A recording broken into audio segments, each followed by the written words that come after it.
साथियों, स्वागत है आप सभी का आपके अपने YouTube चैनल होम यूनिवर्सिटी में।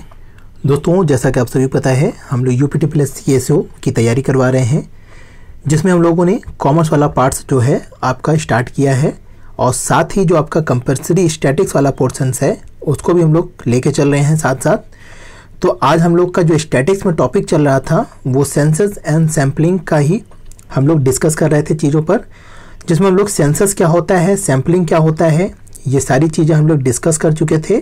इससे पहले वाले वीडियो में अगर आप नहीं देखे हैं तो जाके देख सकते हैं, प्लेलिस्ट में है।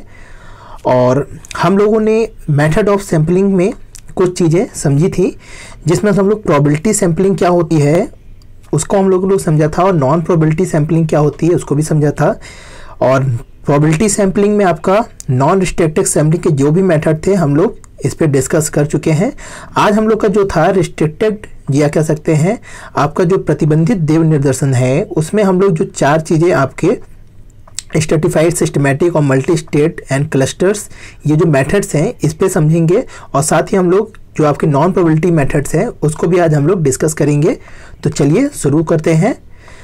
दोस्तों, आप लोगों को हम लोगों ने ये आपके नॉन रिस्ट्रिक्टेड में जो भी लॉटरी मेथड थे, रोटिंग ड्रम मेथड थे और रैंडम नंबर थे, इस पे हम लोग चर्चा कर लिए हैं। आज जो आपका है वो रिस्ट्रिक्टेड रैंडम सैम्पलिंग में आपका जो पहला है आपका वो है स्ट्रेटिफाइड रैंडम सैम्पलिंग, या इसे हम लोग बोलते हैं स्तरित देव निर्देशन। तो ये क्या है, इसे भी हम लोग क्या करते हैं, रैंडमली ही सेलेक्ट करते हैं। पर इस मेथड को हम लोग वहाँ यूज करते हैं जहाँ पे आपका जो ग्रुप है, या कह सकते हैं हमें अगर एक ऐसी जगह का डाटा लेना है जहाँ पे क्या है, लोग बहुत ही मिले जुले लोग हैं, या सभी लोग क्या है एक दूसरे से एक साथ एक ही समूह में बहुत से लोग क्या है एक साथ रहते हैं। जैसे कि आपका एक जंगल है तो जंगल में क्या होते हैं, बहुत से पशु पक्षी रहते हैं। तो वहाँ पे अगर हमको डाटा लेना है तो हम लोग सबसे पहले क्या करेंगे कि उस सभी समूह में से क्या कर लेंगे, अलग अलग लोगों को अलग अलग समूह में रख लेंगे। जैसे जंगल में हर पक्षी जानवर रहते हैं तो हम लोग शेर को अलग रख लेंगे, टाइगर को अलग रख लेंगे, और भेड़ बकरियों को अलग रख लेंगे, गाय भैंस को अलग रख लेंगे, पशु पक्षियों को अलग रख लेंगे। और फिर उसमें से रैंडमली जब हम लोग एक एक डाटा ले लेते हैं तो इसी को हम लोग क्या बोलते हैं, स्ट्रेटिफाइड रैंडम सैम्पलिंग। तो यहाँ पे हम लोग सबसे पहले क्या बनाते हैं, स्टार्टा बनाते हैं। ये जो अलग अलग ग्रुप बनता है इसे हम लोग क्या बोलते हैं, इसे हम लोग ग्रुप ना बोल के स्टैटिक्स के भाषा में स्टार्टा बोलते हैं। इसी स्टार्टा में हम लोग क्या करते हैं, अलग अलग स्टार्टा में से कुछ लोगों को रैंडमली सेलेक्ट कर लेते हैं, और इसी रैंडमली जो सेलेक्ट होते हैं डाटा उसी पर हम लोग रिसर्च अपना करते हैं। तो आपका जो रिस्ट्रिक्टेड रैंडम सैम्पलिंग में आपका जो पहला है स्ट्रेटिफाइड रैंडम सैम्पलिंग, उसमें सबसे पहले हम लोग अलग अलग स्तर बना लेते हैं और उसी स्तरों में से अलग अलग स्तरों में से रैंडमली डाटा को कलेक्ट करते हैं। तो आशा करते हैं ये आपका क्या है, स्तरित देव निर्देशन समझ में आ गया होगा। दोस्तों, ये भी आपका रैंडमली हम लोग क्या करते हैं, बाद में सिलेक्शन करते हैं, इसे हम लोग इसको रैंडम सैम्पलिंग मेथड में ही रखते हैं।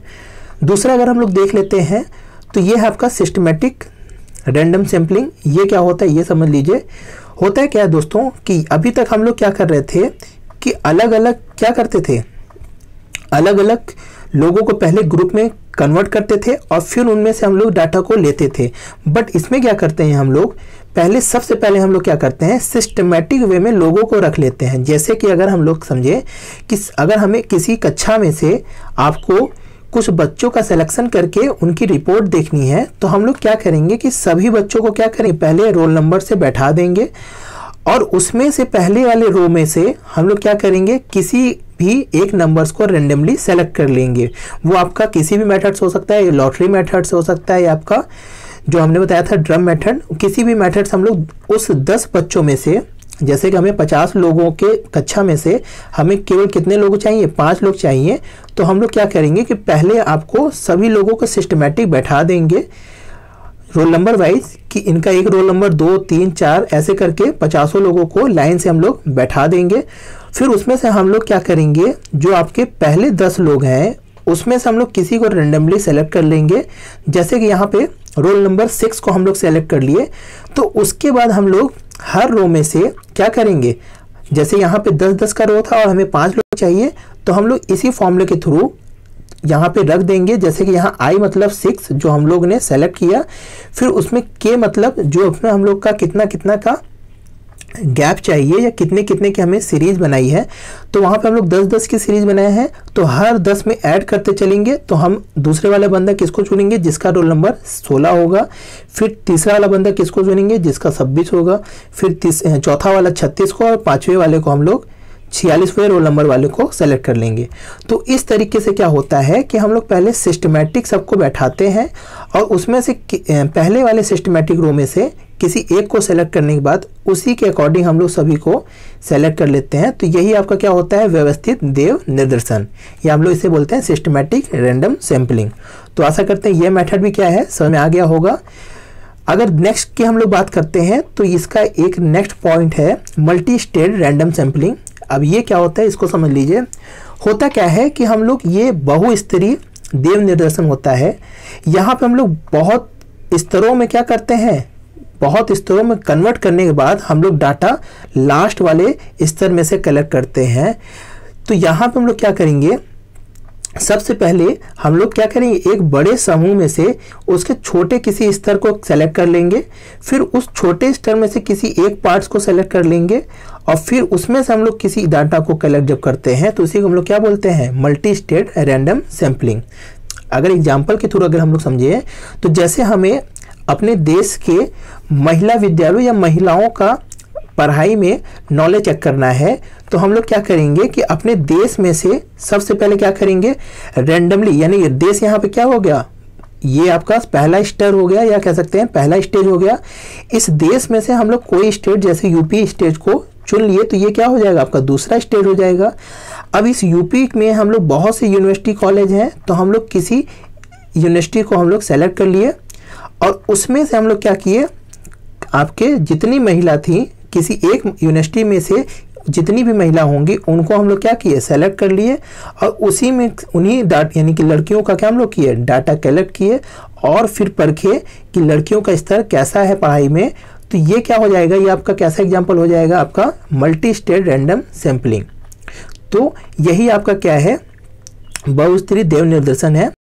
तो इजी सा है, आप में इसमें कोई डिफिकल्ट चीज़ें नहीं है, आप लोग केवल इसको कॉन्सेप्ट क्लियर करते चलिए तो आपकी चीज़ें इसमें क्लियरिटी बनती जाएगी।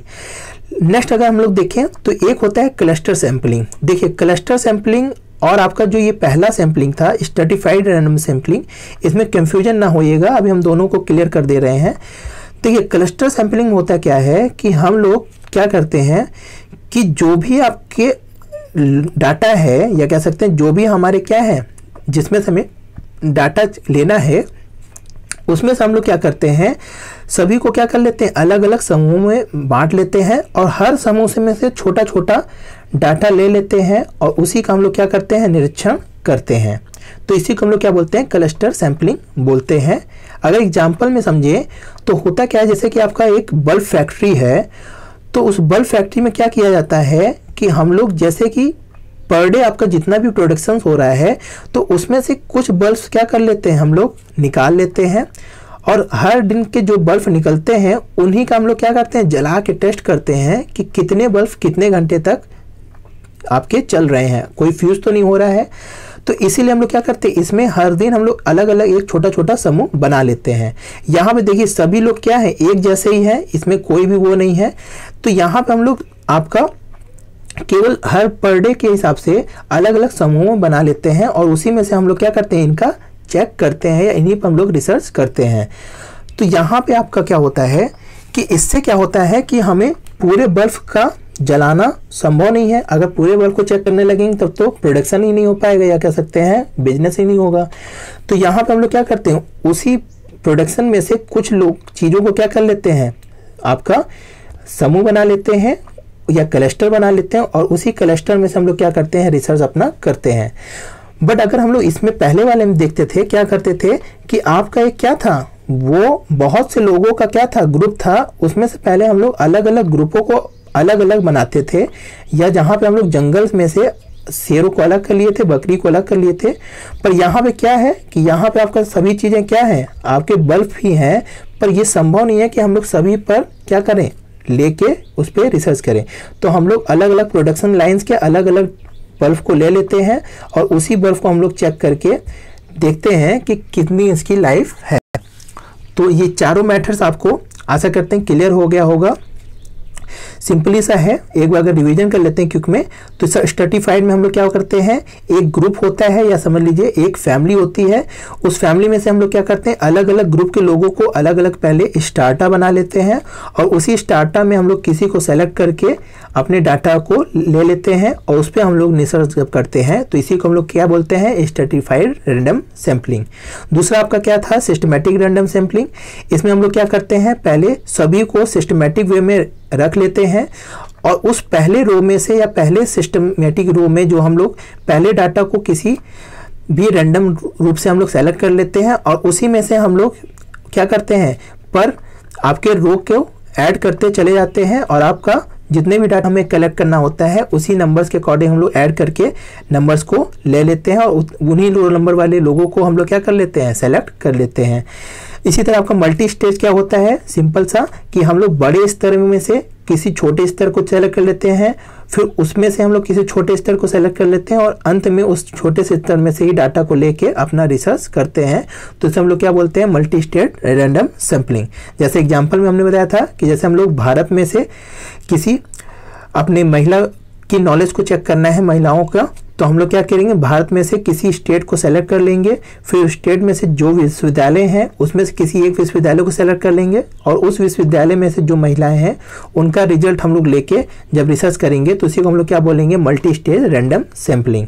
और लास्ट में हमने बताया था क्लस्टर सैंपलिंग, जिसमें हम लोग क्या करते हैं, अलग अलग प्रोडक्शन लाइन के अलग अलग प्रोडक्ट के सभी ग्रुप बना लेते हैं छोटे छोटे और उन्हीं छोटे छोटे जो ग्रुप समूह बनाते हैं उन्हीं का हम लोग क्या करते हैं, टेस्ट करके अपना रिसर्च करते हैं। तो ये तो आपके क्या थे, सारे रिस्ट्रिक्टेड रैंडम सैंपलिंग थे, जहाँ पे हम लोग आपके क्या करते थे, चारों मेथड हम लोग देख लिए। अब अगर हम लोग बात कर लेते हैं नॉन प्रोबेबिलिटी सैंपलिंग में, तो इसमें आपके 4 मेथड्स हैं। एक है पर्पसिव, दूसरा है कोटा, तीसरा है कन्वीनियंस और होता है एक लास्ट में एक्सटेंसिव मेथड। तो ये क्या चीज़ है, इसको हम लोग समझ लेते हैं शॉर्ट्स में ही। देखिए होता क्या है, पर्पसिव मेथड क्या होता है, जो सविचार निर्देशन होता है। इसमें जो रिसर्चर होता है वो अपने विचार से ही, जैसे कि अगर किसी गांव का रिसर्च करने गया है तो वो अपने विचार से ही जिसको चाहता है उसका डाटा लेके आता है और उसी डाटा को अपने विचार में से कलेक्ट करके उस पर रिसर्च करता है। तो यहाँ पे क्या होता है, वो सब कुछ किस पे डिपेंड करता है, रिसर्चर पे डिपेंड करता है कि वो कैसे लोगों से मिलना चाहता है, कैसे लोगों से मिलना नहीं चाहता है, तो वो उसके ऊपर डिपेंड करता है। इसीलिए यहाँ पे क्या होती है, सब्जेक्टिव चीज़ें आ जाती है या हम कह सकते हैं बाइसनेस आ जाता है। बाइसनेस का मतलब समझिए कि यहाँ पक्षपात होने का डर रहता है कि कौन आदमी किसको पसंद करे किसको ना पसंद करे। तो इसीलिए ये क्या होता है, सविचार निर्देशन होता है, जो अपने विचार से क्या करता है, डाटा को लेके चलाता है।